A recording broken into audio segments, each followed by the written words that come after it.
말씀을 우리 같이 한 목소리로 읽도록 하겠습니다. 우리 같이 읽겠습니다.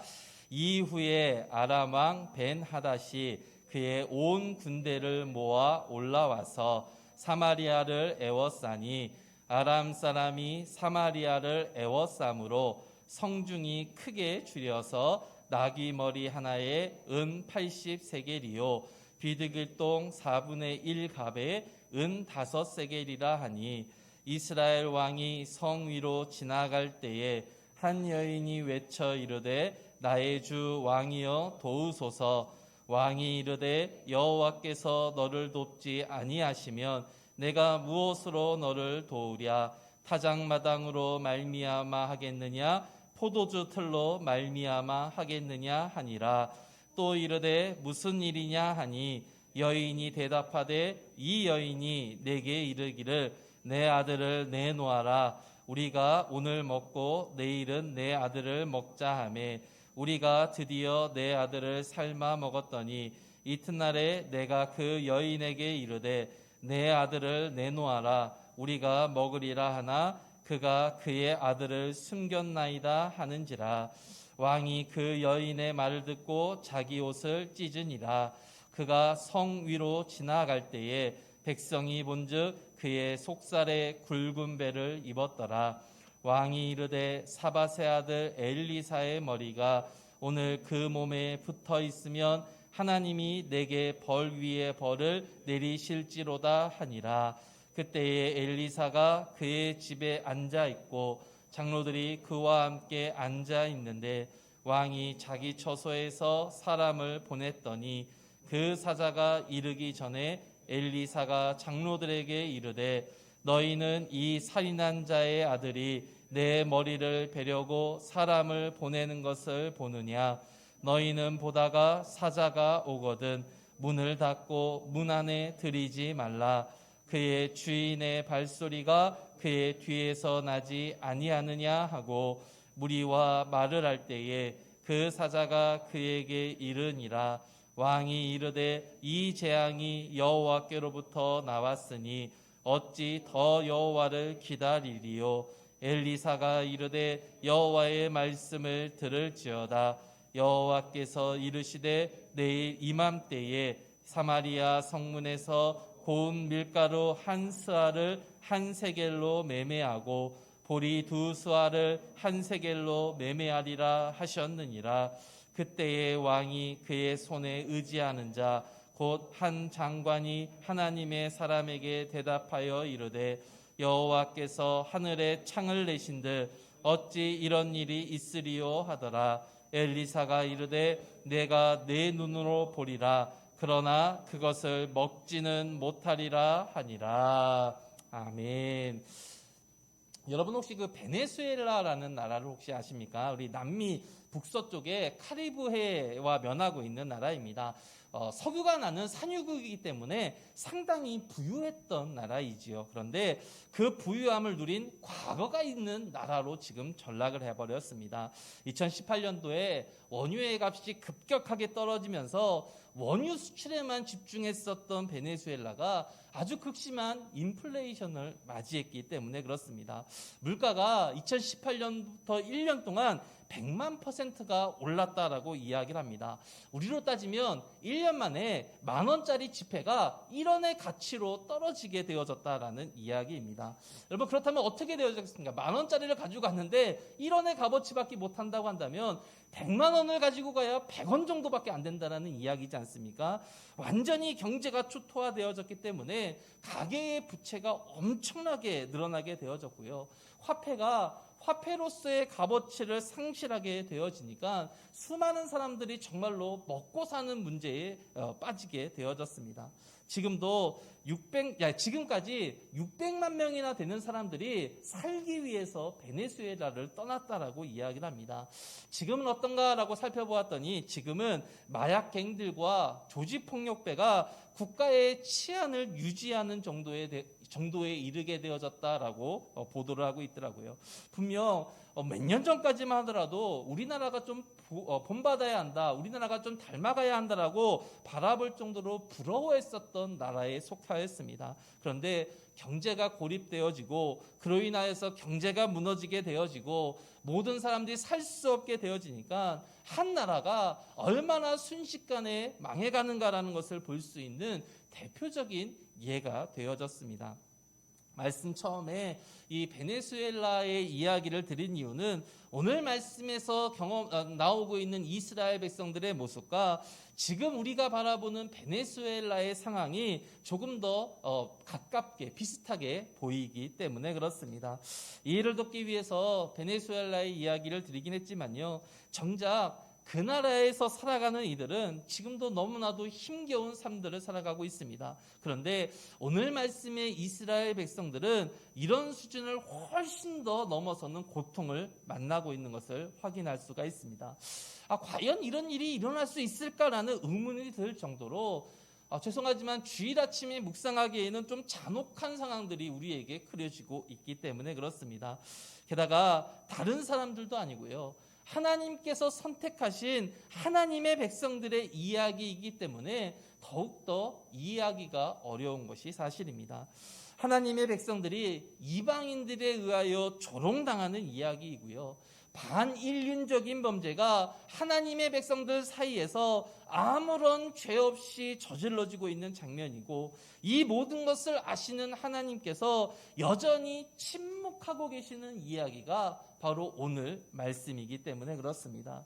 하나님이 하나님의 자녀를 단련하시고 지도하시기 위해서다라고 인정한다고 하더라도 굳이 자신의 자녀까지 먹어버리는 이런 잔혹한 일까지 하나님이 용인하셔야 했겠는가라는 의문이 계속되어지고 있기 때문에 우리는 이 본문을 솔직히 쉽게 읽기가 어렵습니다. 그런데 열왕기하의 저자는 그렇지 않아 보입니다. 이 사실을 일부러 더 적나라하게 우리에게 기록해주고 있기 때문에 그렇습니다.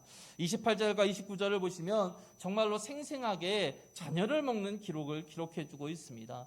무슨 스리러 영화도 아니고요, 좀비 영화도 아닌데 등골이 오싹할 정도로 좀 잔인하게 묘사를 하고 있지요. 그렇다고 한다면 왜 열왕기하의 저자는 이와 같은 참혹한 현실을 우리에게 있는 그대로 전하고 있는가라는 겁니다.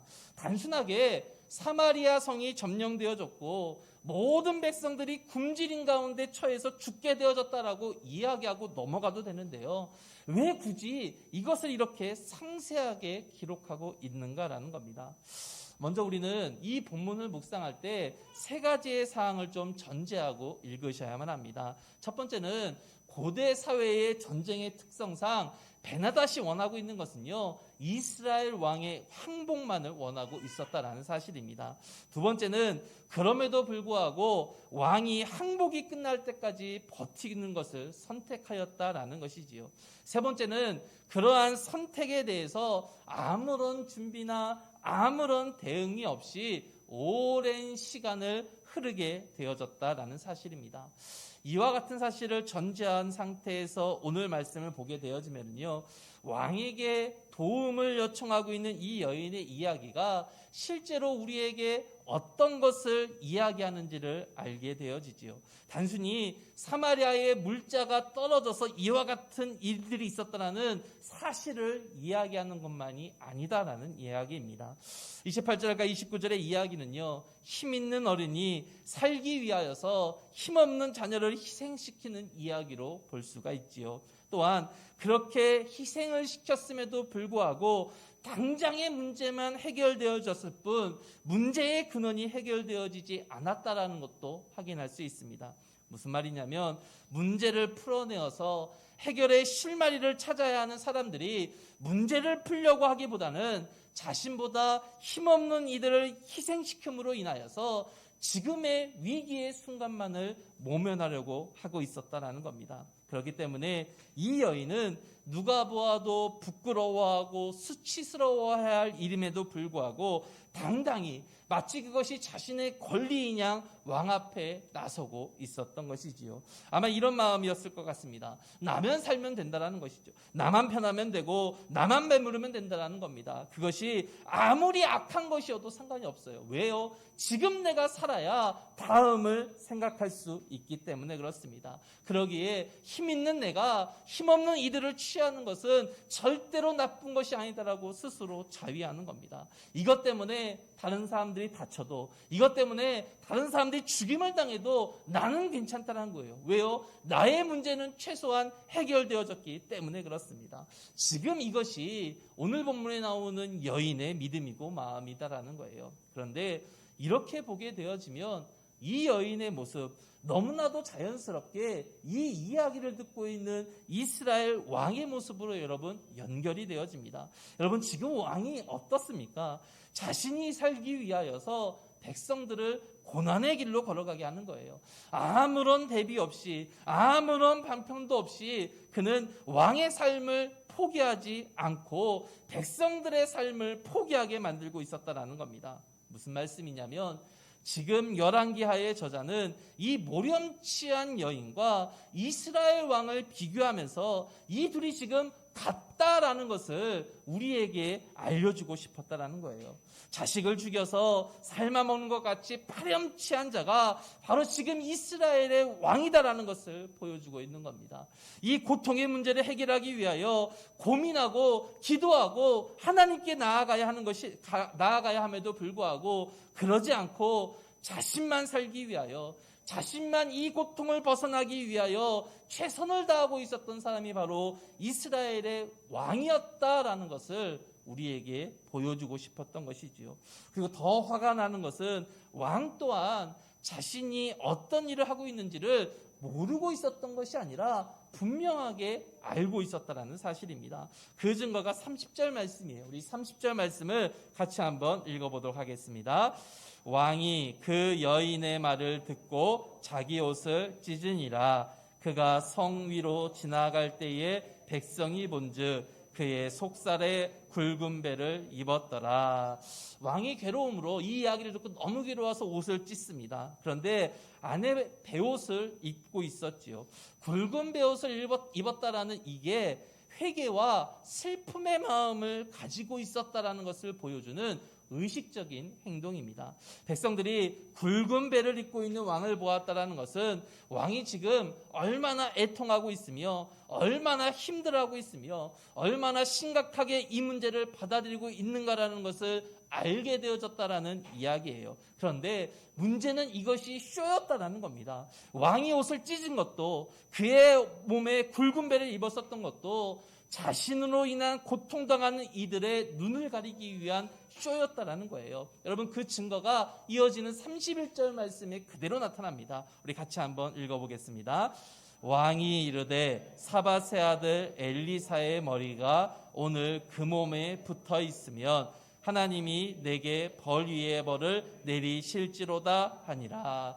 여러분, 상식적으로만 생각을 해보아도요, 이 여인의 말에 왕이 자신의 옷을 찢게 할 정도로 비통하고 슬픔을 가져온 것이라고 한다면 여러분, 그 다음에 과연 무엇을 해야 했겠습니까? 왕이 이 이야기를 듣고 심한 분노를 느끼고 있었다라는 이야기인데요. 그렇다면 그 다음에 왕이 과연 무엇을 하는 것이 여러분 맞겠는가라는 거예요. 당연히 이 폐륜적이고 야만적인 일들을 저지른 사람들에게 벌을 내리는 것이 여러분 맞지 않겠습니까? 보다 더 근본적인 해결 방법이라고 한다면 아람 왕에게 항복하는 것을 선택하는 것을 심각하게 고려해야 하지 않겠습니까? 이것이 이 일로 분노한 왕이 할 수 있는 선택지였습니다. 그런데 지금 왕이 무엇을 하고 있습니까? 책임지려고 하는 것이 아니라 그 모든 책임을 엘리사에게 전가시키고요, 자신에게 쏠리고 있는 백성들의 무서운 시선을 자신이 아니라 엘리사에게 돌리는 것만 급급한 것을 확인할 수가 있습니다. 아마 이 왕의 마음이 이런 것이지 않을까 생각합니다. 내가 악한 사람이라고, 내가 저렇게 패륜적인 사람이라고? 절대 그렇지 않아. 나는 이 나라의 왕이야. 그러니 당연히 왕을 위하여 백성들이 이와 같은 희생을 감당해야 하고, 왕을 위하여 목숨마저도 갇히는 것을 당연하게 여겨야지, 이것으로 인해서 나를 원망하면 안 되지.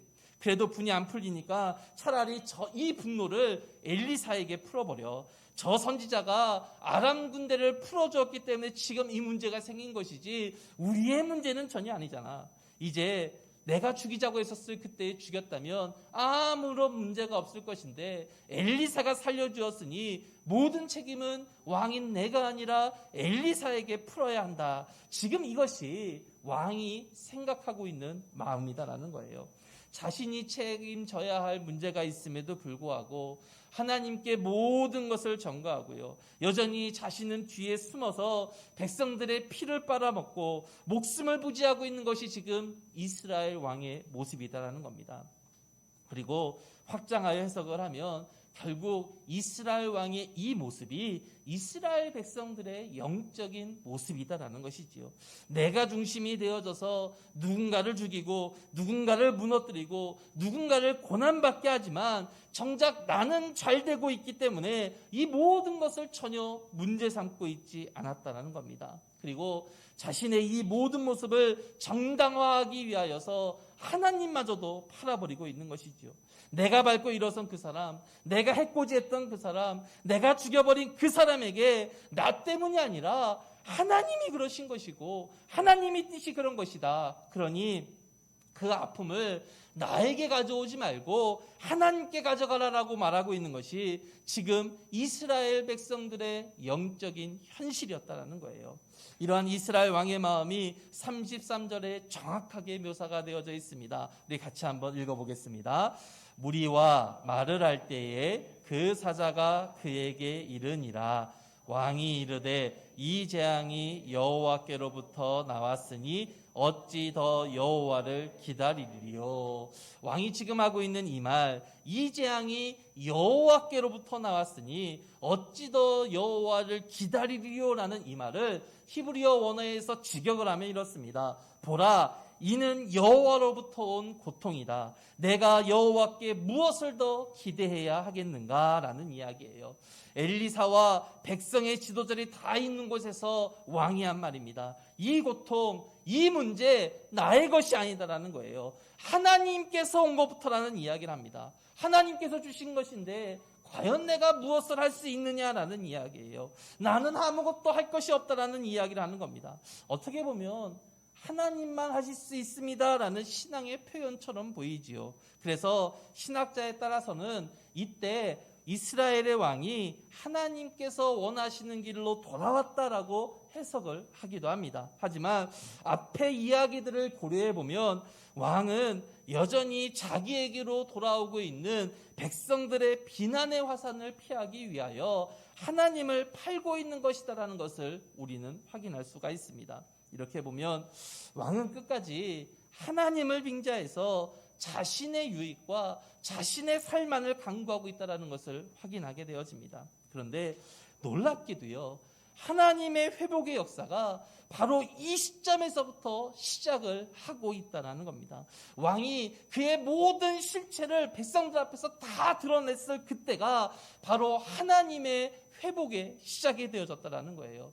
백성들을 이용해서 스스로 살려는 그의 모습의 끝을 보여줬었을 때 하나님은 지체하지 않으시고 바로 내일 모든 문제가 해결될 것이다라고 말함으로 인하여 모인 모든 이들의 마음을 붙들고 계신다라는 겁니다. 최소한 내일까지 어떤 일들을 계획하지 말고 하나님만 기다리라고 지금 못을 박아버리셨다라는 거예요. 하나님은 이렇게 회복의 역사를 시작하고 계신다라는 겁니다. 이스라엘의 영적인 실체를 왕을 빗대어서 다 드러나게 하신 후에 거부할 수 없는 답을 주심으로 인하여 회복 이전의 모습이 얼마나 취했던가라는 것을 깨닫게 하여 주시고 계신다라는 거예요. 그리고 여러분 놀라지 마십시오. 하나님의 시작은 시작하신 그 순간에 이미 모든 답이 다 주어졌다라는 사실입니다. 시작하시는 그때부터 하나님은요, 모든 문제의 근원을 없애버리십니다. 7장 7절을 나중에 집에 가서 한번 보시기 바랍니다. 해질 무렵에 이미 아람 군대가 철수하였다라고 성경이 증거를 해주고 있습니다. 즉 문제는 하나님이 약속하신 다음 날에 해결되어지는 것이 아니라 이미 하나님께서 말씀하신 그때부터 시작되어졌다는 것을 확인할 수 있다는 것이지요. 무슨 말입니까? 하나님의 답은 시작이 곧 결과다라는 것이에요. 바로 그것이 하나님의 응답이다라는 것입니다. 문제는 이 결과를 깨닫기 전까지의 모습이지요. 엘리사의 선언 전 하나님은 마치 악의 편처럼 보였던 것이 사실입니다. 오늘 말씀처럼 자녀를 잡아먹고 죄의식 하나 없이 떳떳한 삶을 살아가는 것처럼 보입니다.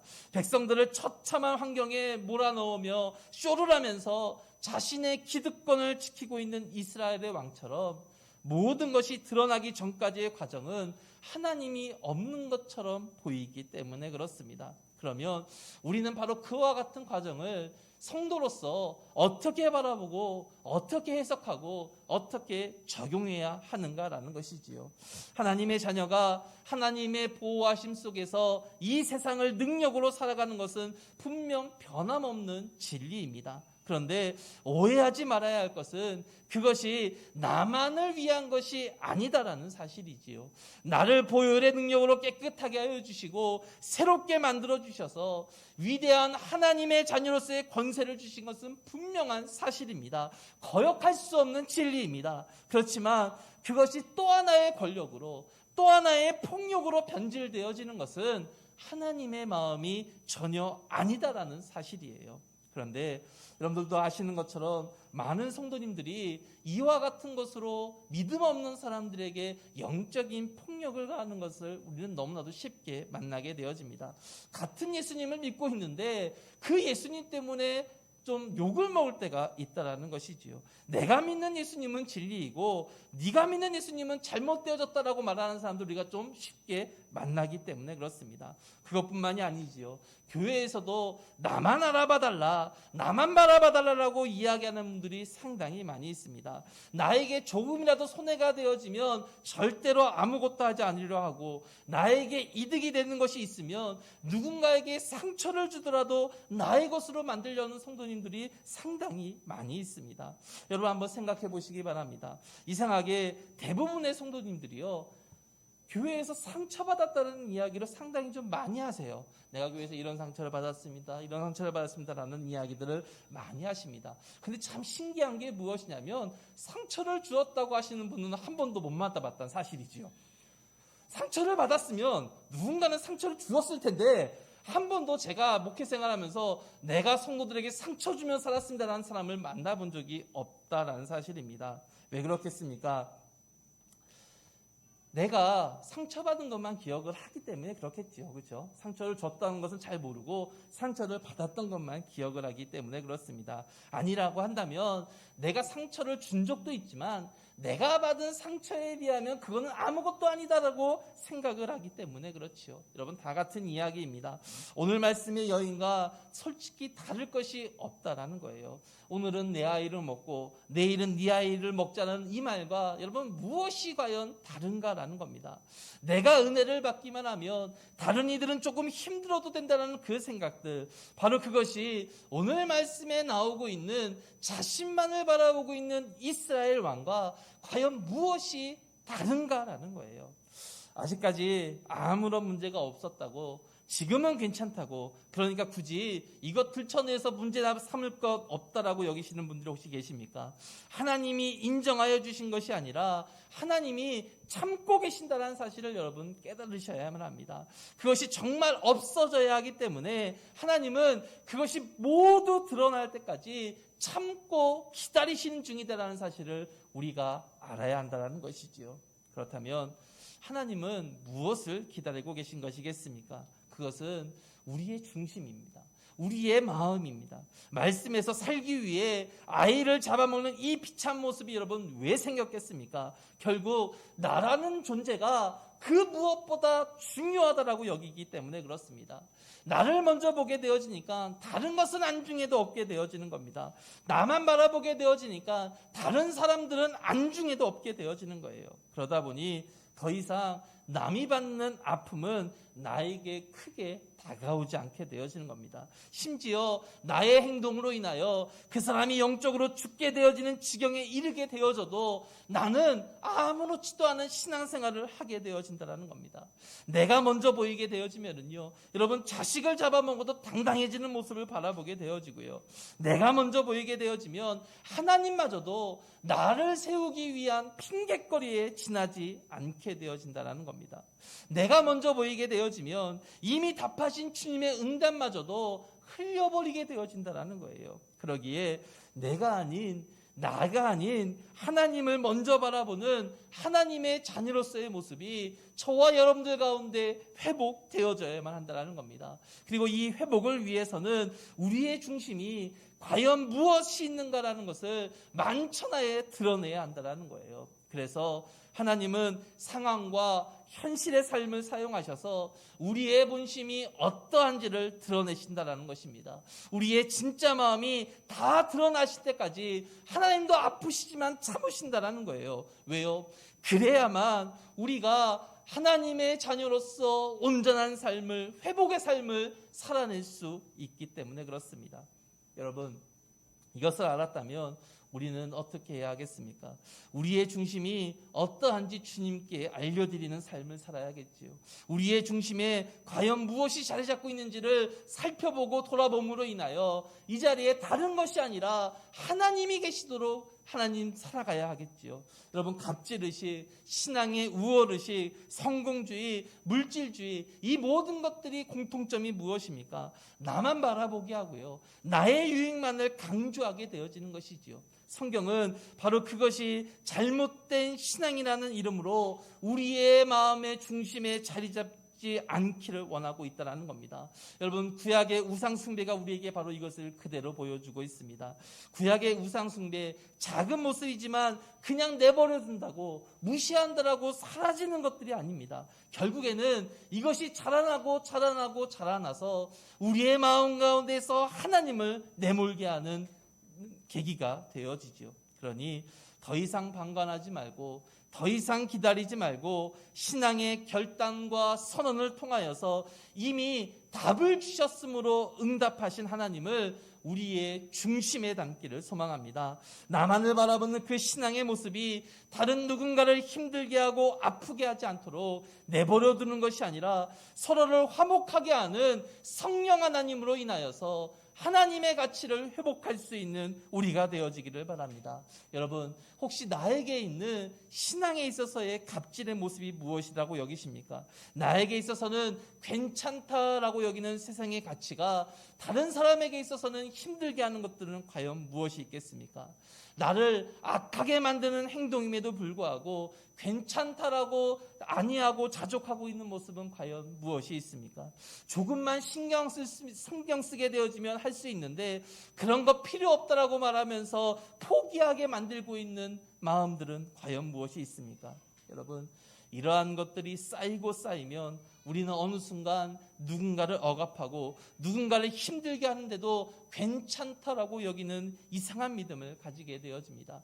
불의의 삶을 살아가는데 나는 진실하다라는 믿음 속에 살아가게 되어진다는 것이지요. 그래서 그 모습이 회복되는 그날까지 누군가를 힘들게 하고 누군가를 어렵게 하고 누군가를 비탄에 빠지게 하는 삶을 살지도 모른다는 것입니다. 사랑하는 성도 여러분, 예수님의 답은 시작이 결과다라는 것을 믿으시고 오늘 그 답을 우리의 마음 가운데 반드시 새길 수 있기를 주님의 이름으로 축원드립니다. 더 이상 내가 중심이 된 세상을 살아가면서 누군가를 억압하는 그릇된 신앙이 아니라 주님을 인정하고 주님의 통치를 바라보고 주님을 기대함으로 인하여 회복의 인생을 지금 모든 답을 받고 누림으로 인하여 살아갈 수 있는 저와 여러분들이 되시기를 주님의 이름으로 축원드립니다.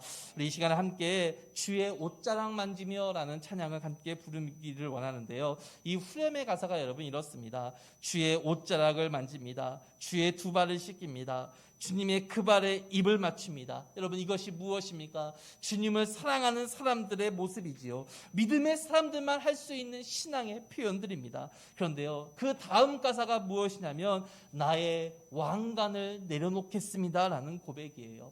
오늘 말씀이 바로 이 가사의 고백과 동일합니다. 나의 왕관을 여러분 내려놓아야 합니다. 주님을 붙들면서 주님께 나아가면서 나의 왕관을 놓지 않는다라는 것, 바로 그것이 오늘 말씀의 여인과 왕과 같아지는 헛된 믿음의 모습이다라는 겁니다. 이 찬양의 가사처럼 나의 왕관을 내려놓기를 바랍니다. 나의 영광을 버리기 바랍니다. 그리고 온전한 왕이신 주님을 붙듦으로 인하여 참된 영광의 왕관을 쓰는 저와 여러분들이 되어지기를 소망합니다. 우리 그 마음으로 함께 찬양하며 나아가도록 하겠습니다.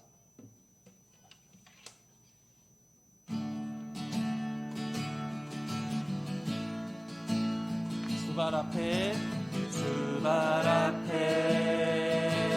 무릎 꿇고 그 사랑에 아무래 어떤 말도 그 어떤 소리도 가라앉아서 참 잘해주네.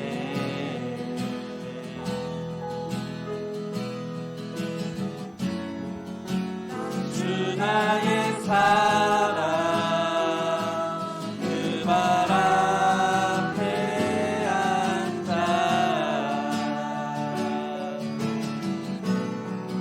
내 모든 기도는 사랑의 노래가 되네.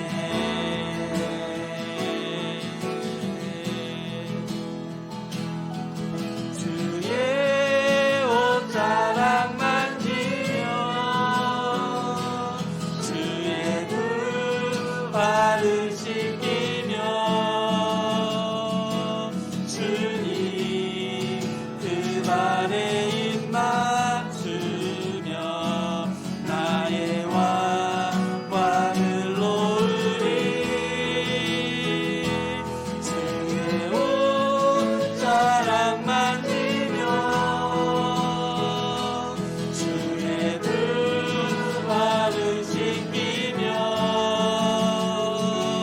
주님 그 발에 입 맞추며 나의 왕관을 놓은 주의 옷자락 만지며 주의 옷자락 만지며 주의 두 발을 씻기며 주님 그 발에 입 맞추며 나의 왕관을 놓으리. 주의 옷자락 만지며 주의 두 발을 씻기며 주님 그 발에 입 맞추며 나의 왕관을 놓으리. 우리 함께 기도하도록 하겠습니다. 주님, 우리와 함께하는 주님의 영광을 붙들지 못하는 이유가 무엇인지를 알려주심을 감사합니다. 우리가 주님의 영광을 붙들지 못하고 주님이 마련하신 회복의 길을 걷지 못하는 이유가 하나님의 역사가 없어서가 아니라 우리의 중심에 내가 주인 되어 살았기 때문임을 알려주심을 감사드립니다. 주님, 이제 이것을 알았사오니 방금 부른 찬양의 가사와 같이 나의 왕관을 내려놓겠습니다. 나의 욕심을 주님의 발 앞에 내려놓겠습니다. 나만을 바라보는 이기적인 믿음을 버리고 주님이 우리에게 허락하신 꿈의 교회 성도와 함께 은혜를 나누며 삶을 나누며 복을 나누며 살아가겠습니다. 이러한 결단을 이 시간 주님께 드리오니 우리의 이 결단을 우리의 중심으로 여겨주시고 배륜적이고 잔인한 세상적인 영광은 버려버리고 주님이 부어주시는 완전한 영광의 삶을 붙들며 살아가게 하여 주옵소서. 이 더 이상 세상의 가치로 우리를 재단하지 않게 하여 주시고 오직 주의 말씀으로 살아가는 우리가 되게 하여 주옵소서. 이 시간 우리의 중심에 하나님을 향한 사랑을 담아 귀한 예물을 주님께 봉헌합니다. 주님, 이 봉헌을 시작으로 세상적인 욕심과 나만 생각하고 바라보는 이기적인 생각을 끊어버리겠사오니 주님, 우리의 마음에 좌정하여 주시어서 완전한 회복의 길을 곧바로 걸어가도록 인도하여 주옵소서. 그리하여 주님의 인도함 속에 성령의 열매를 풍성히 맺으며 살아가는 우리가 되게 하여 주옵소서.